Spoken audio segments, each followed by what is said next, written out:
I want to set fines. All right. I'm joking. We do need money. Being 7 o'clock, we're going to call the meeting to order. Would you please join me in a pledge to the flag?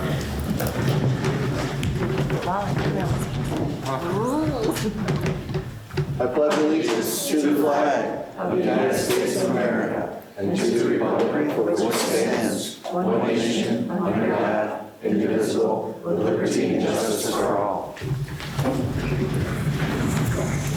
All right, Lynn, would you call the roll? Mr. Grover. Here. Mrs. Sullivan. Here. Mr. Machansky. Here. Mrs. Vanderwater. Here. Mrs. Lesniak. Here. Mr. Tupper. Here. Mr. Zachariah. Here. And can I have a motion to approve the minutes from July 19th session? Moved. Second. Go for it. All in favor? Aye. Any opposed? Motion passes. Fisher. Citizens' comments. Anyone wishing to address the board? We have 3 who have signed in. Connor Sullivan is the first.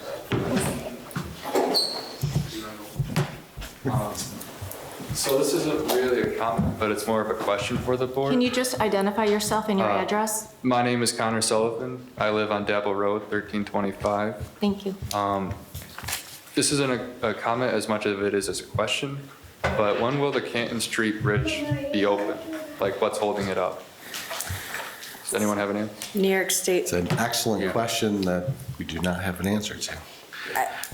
it looks very close to It being does. complete. And I believe their goal was before the school started again. So I would think within the next few weeks. We did have a contact at New York State Thruway we can check with him. I'm trying to think of what his And name. that was the last correspondence we got. Is the aim is to be open before September when school starts.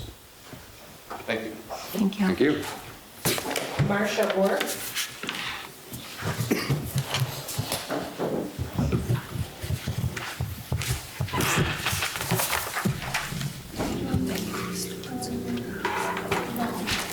This is more questions as well. Can you identify My yourself name is and your Marsha Ward. address? I live at 1636 Old Route 31. On your agenda tonight, you have the demolition approval for 1672, which is the adjoining property to our property. I was wondering if that was, number one, I came to see if that was going to be approved. Number two, I've been watching the property since Mr. Stone left it there, and it is scheduled for tax auction this year. And I have been watching that with interest in the tax auction as well. So I wondered how the demolition would impact the tax auction as well as the property residing there and the current codes or the codes that it was built to when the structure was built, which I'm sure is very different. There's only like 145 feet of road frontage, and I didn't know what the current code is for property lines as far as a rebuild, if that would be an option, as well as the septic in that property, and would that have to be redesigned to current day specs, or would they resolve to see what's there and be able to use that for any future structures that may be put on that property? There was a lot of questions. Well, like I say, I mean, it's probably pretty useless to anyone other than myself. Well, I'm thinking it's useless, but in today's market, everything's crazy. Everything's worth $1 billion, right? So like I say, because we have the adjoining property, I could actually give, for the property lines. However, I just don't know what could be done there, if it would have to be a rebuild in the same dimensions. The same footprint. The same footprint, Right. Yeah. exactly. Or what would be viable for the future, for any future development there.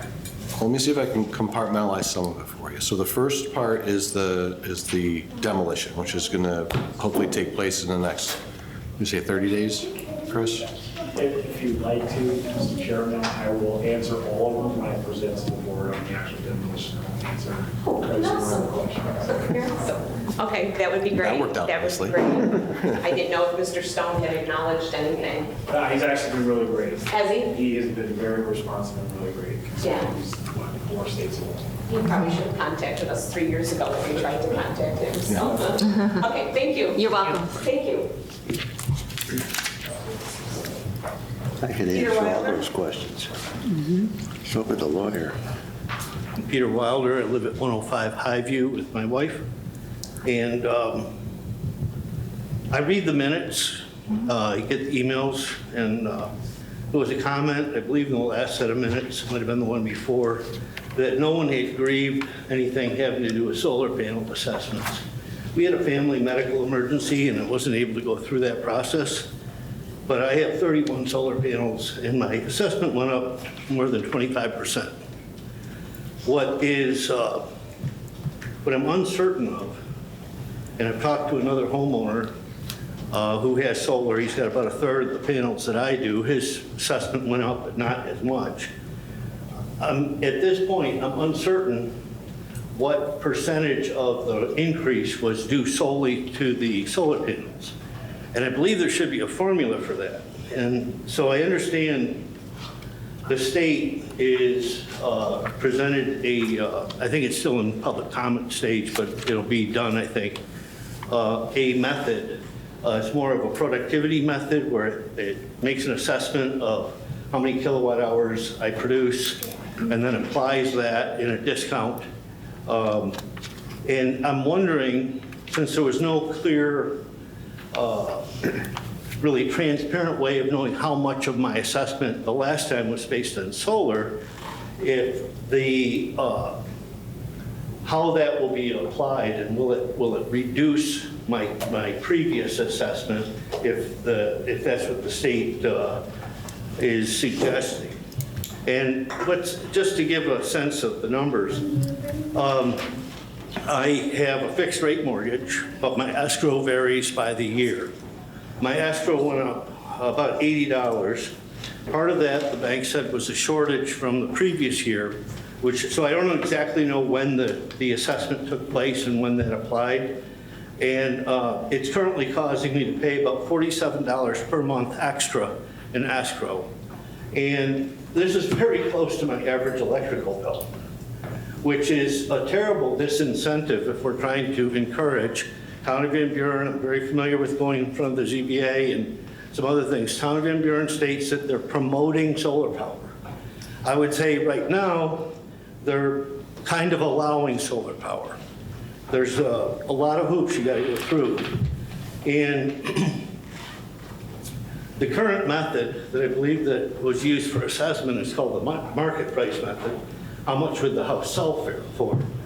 But within the permitting that's required by the town of Van Buren, there is a clause that says, how will I remove the panels when their life is over with, or if I move? And so the panels are not like an in-ground pool. They are like draperies that can be taken with me. So I'm looking forward to seeing what the new state method is going to do. But also, I'm curious, and so is my friend who has solar, how will that even be determined, given that I wasn't given a breakdown that the 25% was, 18% solar panels or anything like that. And so I would just ask the town, is there a formula? And if so, it should be transparent, because this is a huge disincentive, like I said, to putting on solar and ending up paying in taxes essentially what I would be paying the National Grid. And I believe in the future, the method that should be used is actually called the damage cost avoidance method. I teach about this. This would be like if a homeowner had a wetlands and they can't develop it because of regulations, but the wetlands acts like a sponge and prevents damage downstream, basically. Rather than penalize the person, they actually give, many townships actually give basically a subsidy for them hosting this damage preventing item. In the future, I believe that solar panels are going to be viewed as damage preventing. We just came away from the hottest month in 120,000 years, I believe the scientists, and I believe that our grid will become progressively less resilient over time. People who have solar panels have taken a huge amount on themselves to not only save some money on their electric bill, but to make the grid more resilient. And, you know, as I go down the road, what I'm looking to do is add a load shedding component so that it's not just when the sun is shining. And so I just have that general question, how did the town determine? And then I would request that you put it like right on the website. If you're applying for solar, you can expect to pay X amount per kilowatt hour capacity. So that's my comment. I would just ask, Yes. have you reached out? I was just gonna say that. Did you talk to the assessor about? No, like I said, we had some pretty serious stuff going on, and I did not. So I don't know if they're, you know, what that formula is. I would refer you to the assessor because I personally, and I don't know if anyone else is aware of a formula. I'm not aware of a formula specifically to do with solar And panels. I know a lot of assessments went up for just general market. Right. But it would be, I would rest easier knowing that I'm not just taking the money I'm saving on solar and handing it over. Right. I haven't had an electric bill in over a year and a half. And in fact, the National Grid does allow you to catch up. They removed my gas bill for 2 months because I'm so far ahead in the solar production.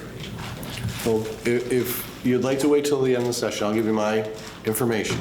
I can't wait, we're going out of town, and so, I would email the assessor and CC the supervisor Right. and Okay. And outline. I'll work through the I process appreciate with you, it. and we'll find out together exactly what that formula I is. would if it is. appreciate that. Thank you all. I haven't heard of a formula, Okay. and I think if there was a formula, we would have been There advised was by a the bit of a assessor. moratorium because of those court cases that were going on. Right, Right. we're in a moratorium right now. No, We not have- just our solar, but how assessments are Right. There was an assessment board. But it So- seems to me that that should be crystal clear then. If the state says X amount per panel or per kilowatt hour. Sure. Then there should be a factor and say, okay, 31 panels or, Sure. you know, X number of kilowatt hours. And I I'm not agree with you. aware, I'm just not aware of any such, it doesn't mean it doesn't Well, on exist. I'm just not aware. the new method that they're suggesting, that, like I say, it's a productivity model. It basically takes an assessment of how much power is expected to be made over the lifetime of the panels. Mm-hmm. And then it applies a discount back. And so, so I would think that it's going to be every at least private property that has solar panels, that's not a commercial type operation for it. I would think that there's going to be a requirement to go back and revisit every house in the town that has solar panels, assuming that the assessments went up like they did for me and for the friend I talked to who has solar. And I agree with you, if there is a formula, If there is that's a a great formula, it should be recommendation that public. the Okay. assessor can put it on the website, so it's Right. out there for everyone to know ahead of time. Okay, thank you very much. Thank you. Thank you. All right, Thank you. see you later. Is there anyone? I didn't sign up, can I go? Absolutely, I was just going to ask if anyone else would like to address. Awesome, I'll start off with this. Last time I didn't bring any paperwork, but I came prepared this time. All right, thank you. My name is Marissa Anderson. I live at 51 Cross Country Drive.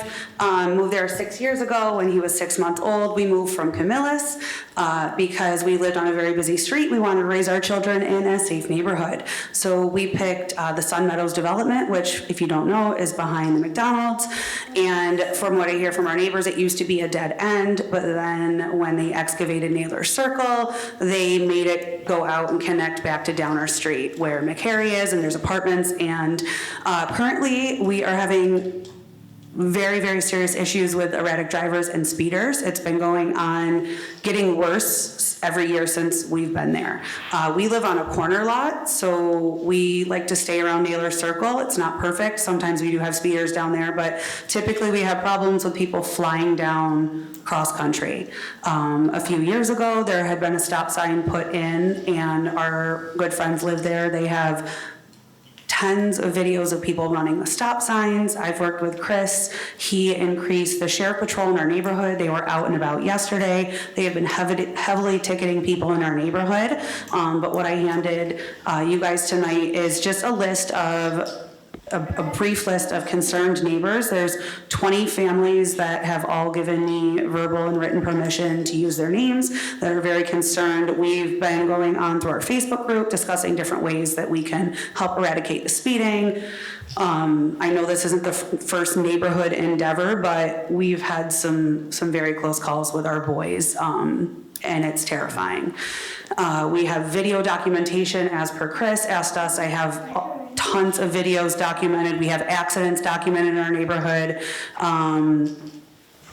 Very scary things happening in a Google Drive, and I'd be happy to send that as well, just to prove the point that we really do need change.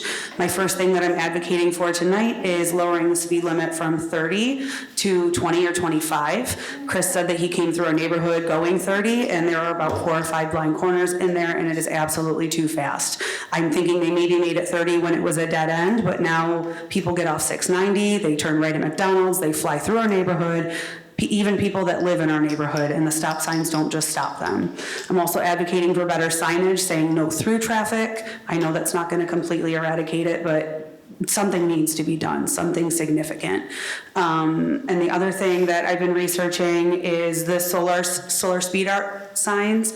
So they're powered by solar power, and right at the front of our neighborhood, when you get in through the first telephone pole, it flashes if you go above the speed limit. And I know when I see something like that in a school zone, or when we go out to our camp and I'm seeing these things, it makes me a mental note. I look down at my speedometer and I immediately slow down. So again, I'm just advocating for my children, for the safety of our neighborhood. There's tons of people out walking dogs. Someone passed away in Aspen Springs a few years ago, got run over going backwards by a dump truck.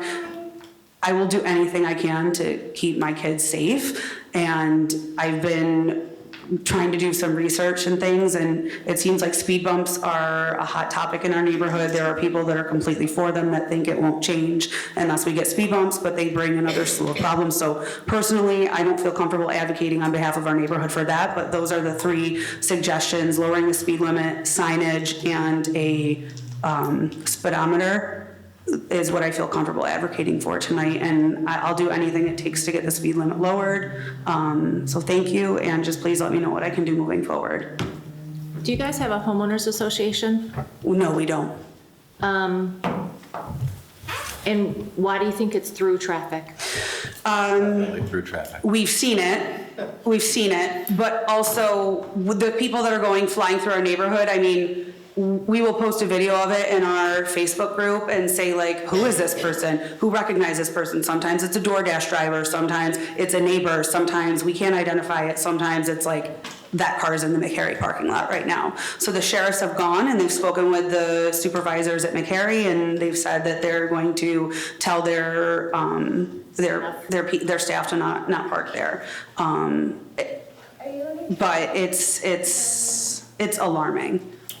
We have video footage of an accident in our neighborhood that happened less than 2 months ago, and the tensions are just rising in our neighborhood, and I don't know what to do about it, so. Staff from McCary, I wonder if it's because there's a light at Sun Meadows, but if you come down Meg's, there is not. No light at the end of the main. And That's right. not that I'm necessarily advocating that that's a solution, but I would think, if you're trying to make a left there, it's probably easier to do it from the light. And then I don't know if that's what's encouraging people to. I think people get off 690 and turn right into our neighborhood and go up closer from the 690 entrance. As opposed to just going down and going up Meg's. Yes, yeah. I don't think they want to go through like the Aldi, like past Aldi traffic and then turn right at the M&T, if that makes sense. It doesn't. I can't speak from personal Hopefully experience nothing because like, to be all I know, there's, our next door neighbors were the original owners of their house, and they said it used to be so much quieter before they opened it up to get back out the other way. So while it's convenient in so many ways, it's also very unsafe. So I don't know what to do from here, but. Well, this is the way to start. Okay. So just to give you a quick rundown, the speed limit change, what we would do is we review it and make a recommendation that gets sent to the state, and the state is the one who actually makes the decision. But I can honestly say I agree with you. I happen to live in that neighborhood as well. Oh. And I'm well aware of all those situations, and even years ago when I was a board member and not the supervisor, those issues were. Is your name on my list? No, it's not what my next door neighbor is, no. But yes, this is something with the accident, I was actually there and talked to the people affected and the sheriff who was there, so I'm aware of the issues. These are things that we've been talking about. The speed limit signs is something that Chris and I were just talking about a couple weeks ago, so this is the proper way to start, and we'll work through the process with you, and I'll keep you up to date as we make progress. Thank you. I Did you leave appreciate that. contact information?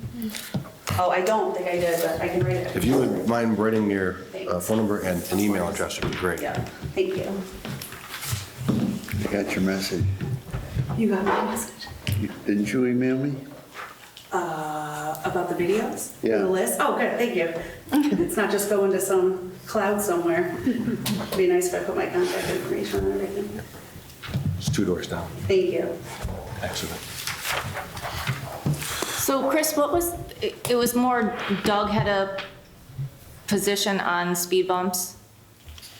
Was that, am I correct, Yeah, Jason? Plowing wise, it becomes a nightmare. Yeah. To- So that's not really an option that, I've noticed at the With library. seasonal speed bumps, people think they're gonna like drive on a lawn, they think it's gonna ruin the suspension of their car. yeah, I don't know, we don't have speed bumps anywhere else in the town, so I don't know that that would be an option. I watched seasonal every year ones- that the library takes them, I'm sorry, Jason, takes them out when, Yep. and puts them back in The problem with that is Summer. that to pin them down, you put holes in our road, right, which allows Which water to get in. compromises them. And that, right, and Yeah. then we deteriorate a road faster when Can you say that one more time, sorry? with the seasonal speed bumps. Yep. They have the holes in them. You have to put holes in the asphalt Yeah. to hold them down. Yeah. And those holes over the winter allow water to get in there, which causes, in the freeze-thaw cycle, busts up all the pavement, so it ruins our roads, is what happens. We could declare it a construction zone and double the fines. I'm willing to take whatever it takes. Thank you. Thank you. Thank you very much. Thank you. Is there anyone else wishing to address the board? All right, we're going to move on to item number 1. I don't think I've ever started item number 1 at 7:20. I'll make a motion to approve the vouchers. I'll second. All in favor? Before, Aye. sorry, I'm assuming this, you guys looked at the vouchers and approved them, and they're all appropriate, okay? I just want that to be on the record, that the vouchers were reviewed and they I are witnessed appropriate. both Bob and Jenny add up Yes. the totals. I've been here since 4. I did as well. Aye. Okay, well, did we get a motion in a second? Yes. Yes. All in favor? Aye. Opposed? Motion carries. All right, well, that was the easy part. So I'm going to ask for a motion to recess from our meeting and go into a public hearing for comments on local law D2023 and E2023, as well as comments on unsafe structure. Move. Second. We'll waive reading of the legal notice. We are now in a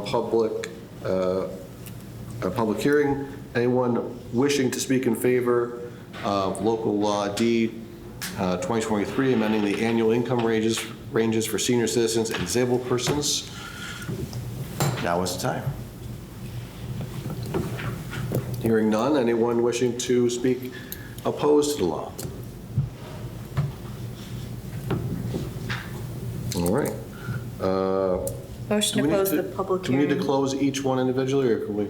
Motion to close public hearing on local law D-2023. second. All in favor? Aye.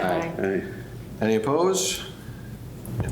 All right, then we will once again ask for a motion to go I'll into make that motion. public hearing. Thank you very much. I'll Waive second legal it. notice. All in favor? Aye. And opposed? Anyone wishing to speak in favor of local law E 2023 to establish minimum years of service from 5 to 2 for the exemptions for volunteer firefighters and ambulance workers? Oh, I'm yes. speaking in favor of it, but I just want to be clear on why this would be beneficial to lower the threshold. My question to you, actually. Sure. Someone. Absolutely. Who would like- It's, I'll take this one. It's both an attraction and a retention solution. So right now, volunteerism in the firefighting ambulance world is down dramatically over where it was decades ago. And this is one tool to hopefully encourage people by offering a bit of a property tax exemption to join the fire and ambulance service. Thank you. Welcome. Can I speak? Sure you can. Do they trust or? Chris Purdue. 75 days. So Chris Purdue, 7575 Van Buren Road. As a volunteer firefighter and a certified EMT, I will tell you it is a massive incentive for us to be, for our generation, it's not a volunteer generation at all. There is not a single fire department in this county that is not facing dramatic decreases by 50 to 60% for volunteering. As a former chairperson for the largest fire department in the county, we were down 46% last year. I know Northwest is looking at, they're 3 years away from, or actually they're estimating they're about 18 months away from having to go to a paid fire department. Down in Cold Springs, which is the next neighboring department from here, they're already on a paid status. Clay is falling apart. Literally, Moyers Corners is picking up the slack from them, and we're actually paid through Clay for them. So this is me advocating in support of this local law. Yes, Chris? Thanks. Thank you. Anyone else wishing to speak in favor? Anyone opposed to this law? Seeing none, I'm going to ask for a motion to close public hearing, go back to our regular session. I'll provide that motion to close public hearing. I'll second it. Closing public hearing, and now we're going to reopen our motion to recess from our meeting, go back to public hearing for comments on our unsafe structure. Make motion. I'll second. All in favor? Aye. All right, we're now in public hearing. Anyone wishing to speak in favor of, or just hear comments on, the demolition of the unsafe structure at 1672 Old Route 31? Chris, can you comment on it? I think this would be, Do I have to, or do I do it on the other side of it once we close it? As a code enforcement you can do Okay, it right as a code enforcement officer. So this structure was brought to my attention on a complaint. One of the neighboring property owners mentioned this to me when I did the investigation on it for the complaint. It definitely is more than 35% destroyed and unrepairable. One of the walls is collapsed, half the roof is gone. There's no foundation to speak of. So, we deemed it unsafe to condemn it. I had to pair up with a town engineer to give his assessment in combination. That doesn't get us to the point where it's condemned. I was in the process of running the investigation for the complaint. I was able to track down the homeowner. He lives 3 states away. He's in South Carolina at this point. He was in complete compliance. He understood that his building was in disrepair and could not be fixed. He did not want it to be fixed, and he thought we were going to destroy it the next day that I called him, and he was surprised that we did not.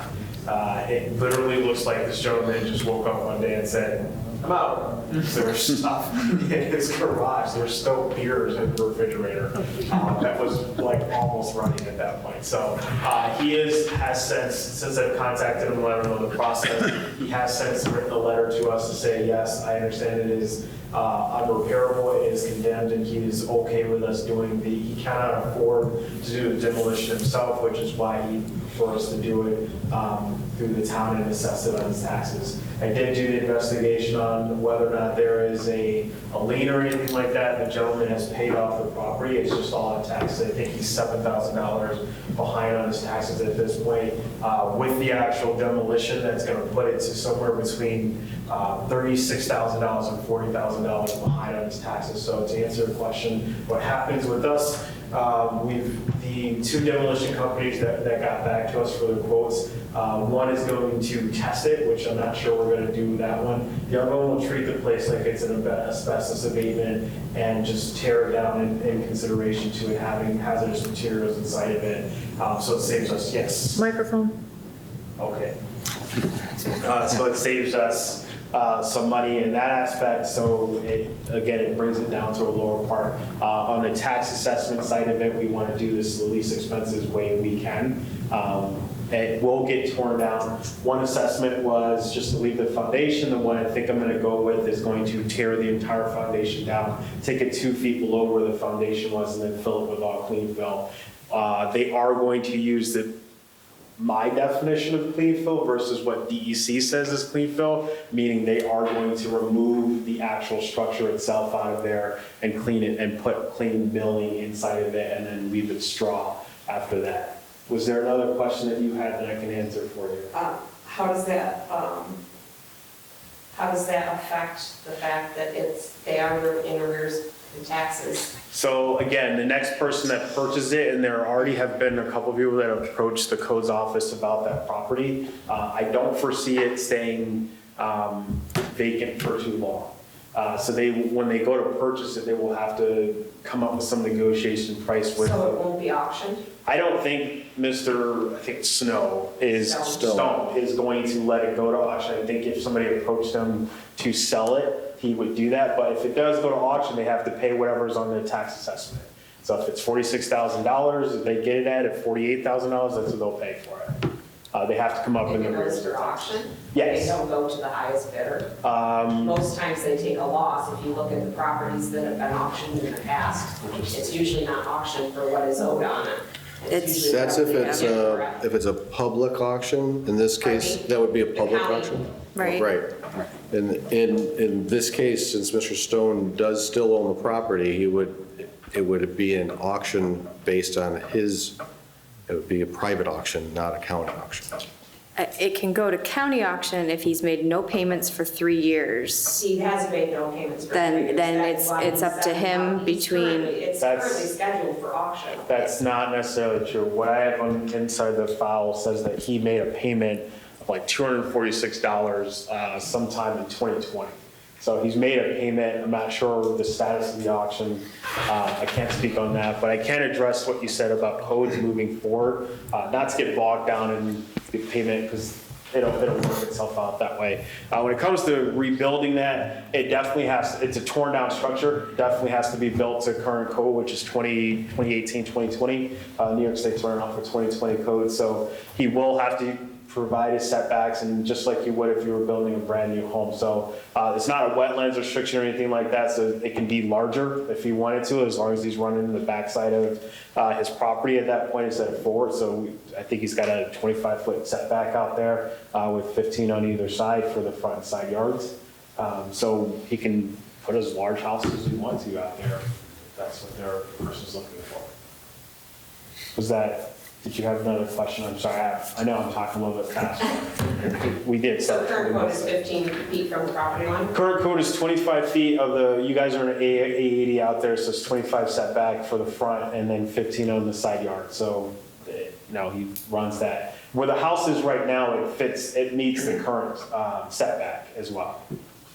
So, and I don't think the garage is not part of the condemned structure, actually. So that is going to stay. It's just, and it's structurally sound. There's no reason for us to condemn the garage. I placarded it just because I wanted to give a face to make sure that people see that it is a condemned structure to avoid people running. I couldn't secure it any more than placarding, so I wanted to make sure that it was at least visible in case somebody hurt themselves and we had to get litigation or something. So Chris, once it's torn down and someone wants to rebuild it, whoever that person might be, they wouldn't use the existing footprint? They have to go by code? They're not required to use the existing footprint. There's no DEC or wetland restriction or anything like that. And they can build a 6,000 square foot house and they can fit inside the setbacks. Okay. What about whatever septic is there? I'm sorry. The septic is going to be left there. It's not part of the demolition. The demolition is specifically for the structure. There's no pressing issues. It's not leaking or anything like that. It won't be disturbed by the actual destruction and demolition and removal of the actual structure itself either. Which is actually a good thing when you're looking at trying to resell the property, because then they don't have to spend X, Y, and Z. They can try to fit it in that footprint if they want to, but it's an actual appealing thing to get it sold faster. How long has this building been vacant? At least 3 years. It sounds like from the neighbor next door, He literally was there 3 years ago.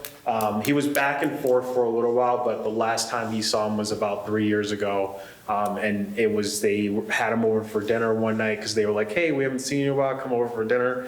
And he went the next morning, woke up and left. Like they're, I'm not exaggerating, there are jackets that are pretty new inside the actual garage that he just left. Great. Thanks. Great, yeah, it's interesting, really weird, but yeah, that's, like I said, and that the garage looks like, you know, just an old dirty garage, really.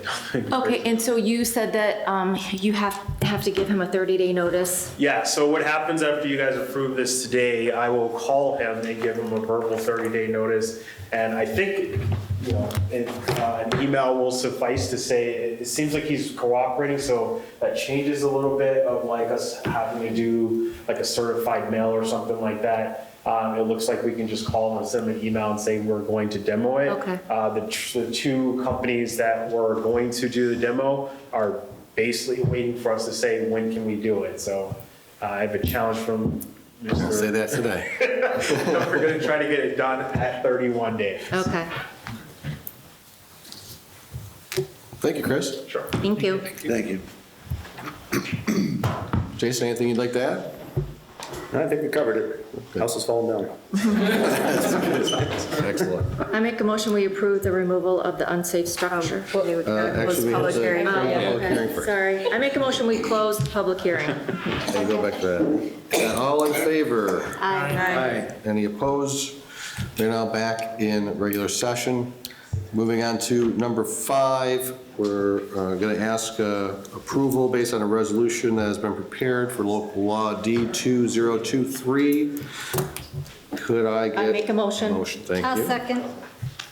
All in favor? Aye. Lynn, do we need a roll call vote for? Usually the local laws maybe mix us, yes. Mr. Brewer? Yes. Mrs. Sullivan? Yes. Mr. Halchansky? Yes. Mrs. Vanderwater? Yes. Mrs. Wozniak? Yes. Mr. Tupper? Yes. Mr. Tagalia? Yes. Thank you. I'll make a motion to approve local law E-2023. I'll second it. Mr. Brewer? Yes. Mrs. Sullivan? Yes. Mr. Halchansky? Yes. Mrs. Vanderwater? Yes. Ms. Wozniak? Yes. Mr. Tupper? Aye. Mr. Zacharias? Yes. I'll make a motion to approve the removal of the unsafe structure at 1672 Old Route 31. I second. All in favor? Aye. Any opposed? That motion passes, and we also, if we're going to piggyback off of that, we do have the bids for said demolition in 31 days. The best bid was from Crucifili for $24,875. That is for a motion to approve Crucifili Trucking to demolish our unsafe structure at 1672 Old Route 31. I'll move that. Second. All in favor? Aye. It's crazy how expensive that is. That motion passes. Next, number 8, I'd like to set a public hearing for CDS housing zone change request. Al? Hi. How you doing, my friend? Very good, you guys. You want me to put a board up or to kind of go over where? Whatever you like. A board would probably be helpful for everyone.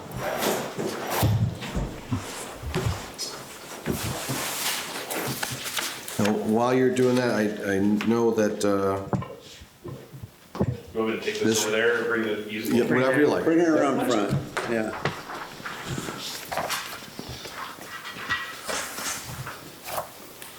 So, I don't know if the board wants to see this, but this is the Al Yeager, CHA Consulting.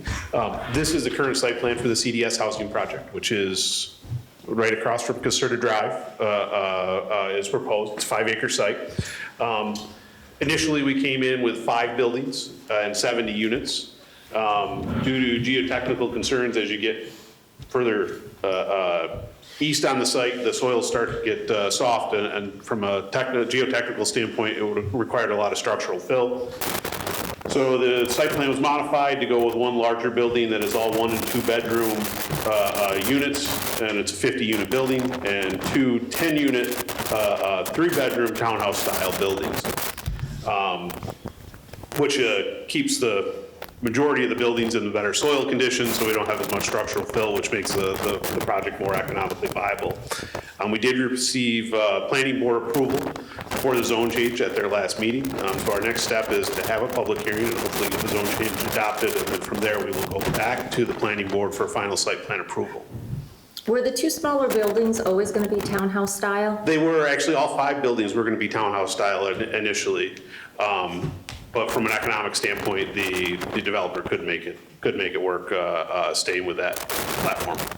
With the 3 buildings or with just? When there was 5 buildings that were townhouse style.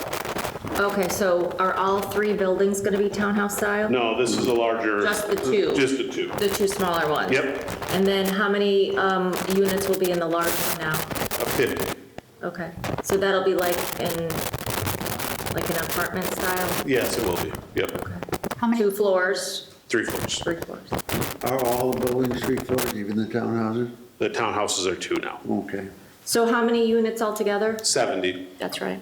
Because that number didn't change. That number didn't change. They just changed the mix slightly. The number of 1 bedrooms went up. The number of 2 bedrooms went down.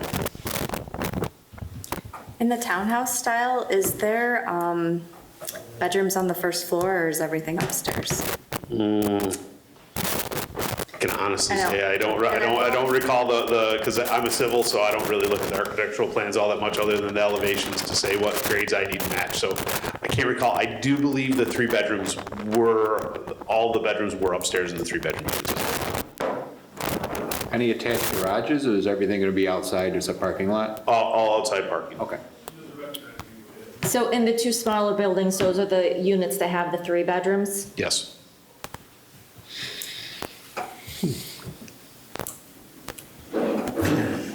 Any other questions or comments? Nope. So we're making a motion to set a public hearing for the zone change, though. Yes, we will be. Al, originally we were 5 buildings, and then when last we spoke, it was going to be a single building. No, 3 buildings. We went from 5 buildings to 3 buildings when we talked last. I must have misunderstood that conversation. Yeah, no, it's 5 to 3, and trying to minimize the amount of structural fill we'd have to import on the east end of the site. You gonna have any commercial services there for the residents? No. What's the parking ratio per? 2 spots per unit. I believe that this went to county referral, but we didn't hear back yet. I'll make a motion to set the public hearing when we have time. Second. All in favor? Aye. Any opposed? That motion passes. We'll set a public hearing for August 19th? August 19th. August 20th, sorry. Is it the Wait. 20th? No, it's the 16th. 16th. Right. Oh, yeah, right. 2 plus 14. Right, yeah. Yeah, unless it's a different day. All right. Next up, number 9, we're going to set a public hearing for extension number 1 of Village Green Sewer District number 4. This action's a negative declaration under seeker. Jason, would you like to speak to this? Sure, this is a house that's built just outside of this sanitary sewer district. We had discussions about this probably 2 years ago, and at the time, the board didn't want these to be an out-of-district user. They wanted them to be in the district and in the special district for the taxing portion of this. The sewer's hooked up, it's passed all the county inspections, and they just need this to move in. Is there anyone else that could tie in, or there isn't any other properties? No, It's a fairly large property, isn't it? It is, and there's a lot of wetlands over there, and he owns the remaining property, so there's no way to subdivide and have buildable lands out there. I'd like to move this forward. I'll second. All in favor? Aye. Any opposed? We'll set the public hearing also for August 16th for the extension of the sewer. Thank you. Next, number 10, we'll approve budget modifications per memo from the budget officer. These are the HVAC units we approved at our last meeting to remove those funds from our contingency as it was an urgent matter. $14,725 going to parks equipment and $72.55 to buildings equipment. Any questions with this? What is the status of that? Is it completed? It has not yet begun.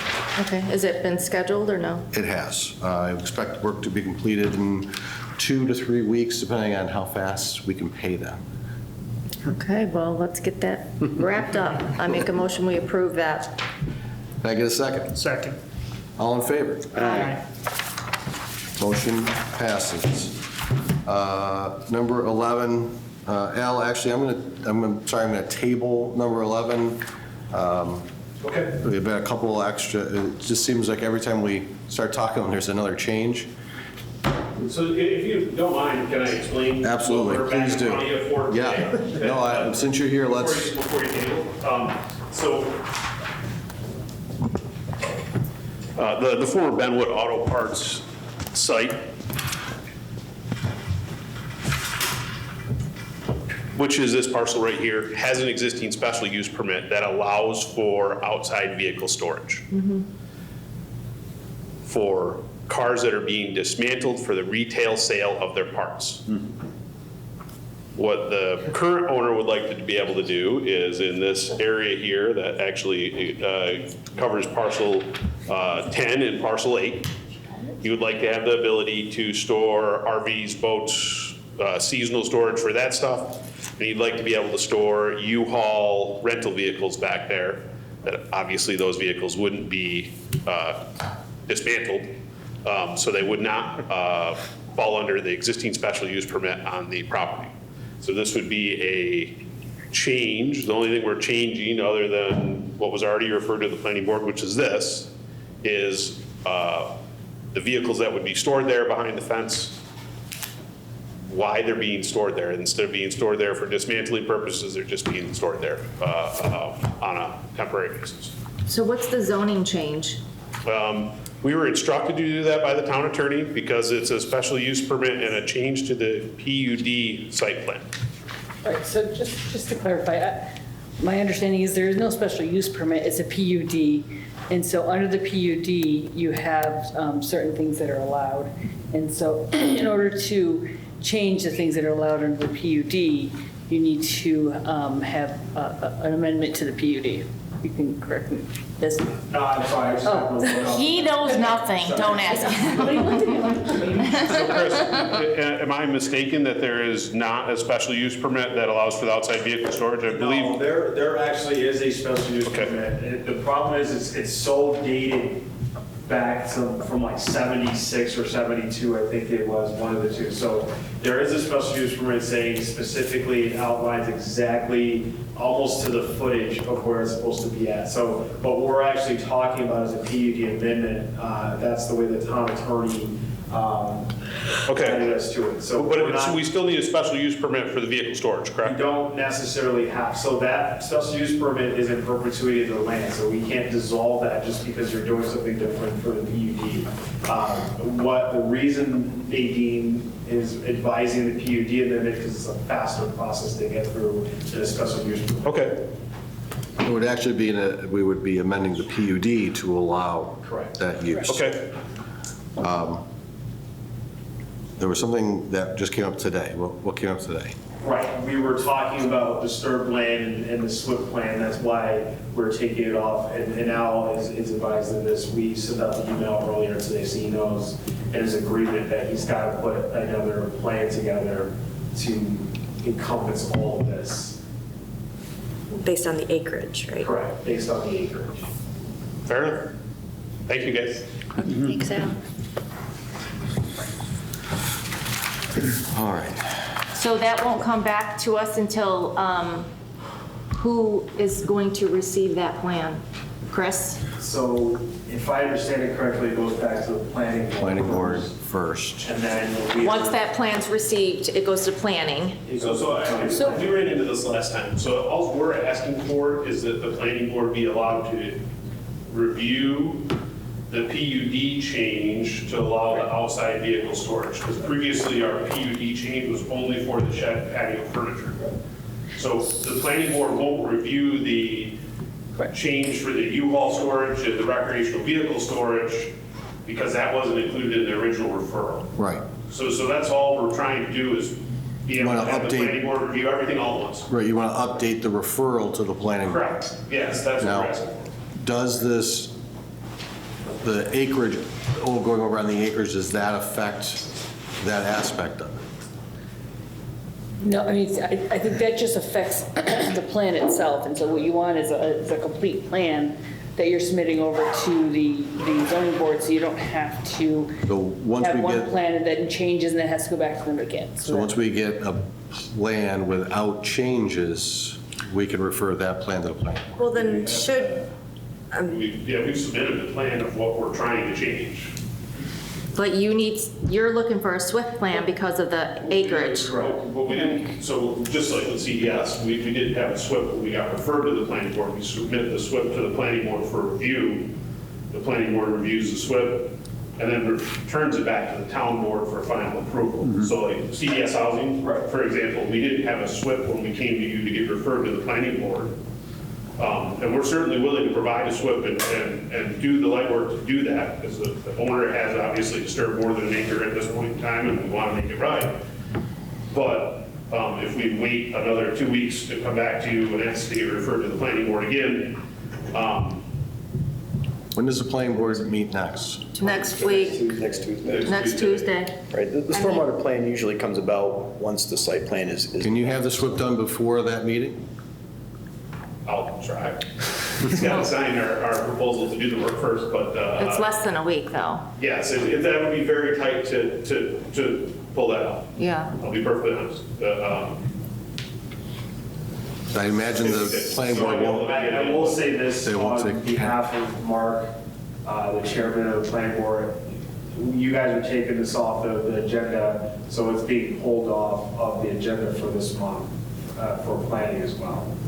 And mostly because the county, when I referred this to them for a GML, just said there's not enough here for us to review. So even, I mean, you're looking at the same timetable, one way or the other, being pulled off both the agenda, the planning board and the actual board, because you're not going to get county referral or comments one way or the other, the way it's submitted now. Okay. So, you know, it does. it gives you a little bit longer timeline to get this together, because we meet on the, I can meet the September planning board agenda, or, the September planning board meeting agenda.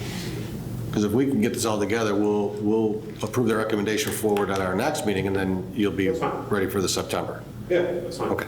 Al, do they have any other potential plans for the space Your guess is as good as mine. besides what we? We tell them, at least until we get the referral to the planning board, don't change anything else. Hold them back a couple times. I'm doing my best. I know, I feel for you, man, I do. Thank you. All right. All right. On to number 12, approve the service credit to be reported to the New York State Retirement System for Counselor Robert Grover. moved. Second. All in favor? Aye. Any opposed? No, seeing none, we'll approve that. Did you abstain from that one? All right, my pen stopped working. All right, I do have 2 brief pencil ins. I'm sorry to extend it. We have 2 requests for speed limit changes. The first was brought up by Doug Foster at our last meeting for the portion of Connors Road between East Sorrel Hill and Canton Street. We have a petition from residents, all the residents on that street, to request to reduce the speed limit from 55 to 35. I'd like to ask the board first if there's any discussion, and if seeing none, I could get a motion to pass this on to state. So moved. Second. All in favor? Aye. Any opposed? That motion carries for the first one. The second is also a speed limit request change. This is on Pottery Road, where the town of Van Buren meets the town of Camillus. It's 35 miles an hour on the entire road in Camillus, and in Van Buren it's 55. There are a lot of concerns. There's several families with small children living at the north end of the road where the speed limit is 55. There's a lot of new construction, some hidden driveways. There are a lot of trucks that run through there. Roselli's plant's over there. The county has trucks running through that. And they would also like to the state consider a speed limit change down to 35 as well. I'll make the motion. I'll second. All in favor? Aye. Any opposed? That motion carries as well. Thank you for getting through that one. Council Committee reports and comments. Howard? None at this time, no. Jenny? I have just a reminder, we have a blood drive that the town Parks and Recs is hosting here at this building on Tuesday, next Tuesday, the 8th, at noon to 5. That's it. Mike? Nothing today, thank you. Darcy? Nothing tonight. Wendy? I just wanted to let the board know that my Canton Woods meeting is switched from 8:03 tomorrow until next Thursday, 8:10, due to some vacations. So I will attend that and report back to the board. I also want to let the clerk know, I haven't checked the website, Lynn, but did you take down the comprehensive land use plan meetings? Could you take those down? Because we kind of hit a pause on that. I didn't have a chance to check the website, so I thought I'd just bring it up. And I will not be at the next board meeting. I'll be on vacation. Sorry. And that's it. Good report. Vacation in August? I'm not sure what that's all about. Bob? I have nothing tonight. I would like to make a comment. Recently, just a couple days ago, we lost a friend, Bill Tissone. I'd like to note that Bill's a friend and a mentor to me for many years.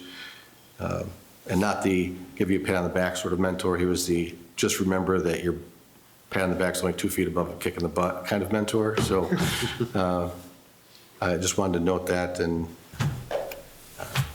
remembrance of him. So I'll move on from there. Doug is not in attendance. Jason, anything you have? I have nothing additional tonight. Mindy? Nothing. Thank you for coming tonight. Absolutely. Lynn? Nope. All right, seeing there is no other business in front of the town, I'd like to adjourn our town board meeting until August 16th. Can I get a motion? Second. All in favor? Aye. Any opposed? Seeing none, we are adjourned. Oh, boy.